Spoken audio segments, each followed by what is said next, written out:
Hi, my name is Attorney Walter Knott. We're going to be going through question 51. If the child was to receive disability funds, how would they be spent on the child? So I'm doing this above the 50 questions so that if I missed a question, I could just slip it in there. So here's the deal. You can get really technical with this question. Oh, I'm going to spend this much on their food, this much on their water, this much on the heating, this much on the whatever, transportation, blah, blah, blah.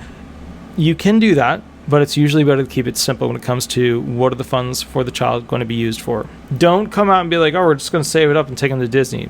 No. The funds are going to be used for the child's medical and general upkeep. Keep it simple. Don't go crazy. All right? If the child gets asked that, what are you going to use the funds on? Well, probably my mom is going to be handling it, and they're going to be used for my general and medical upkeep. Anyways, guys, I'll catch you a little bit later. Have a wonderful day. Please remember to like, subscribe, and leave 5-star reviews. Thanks so much. Bye-bye.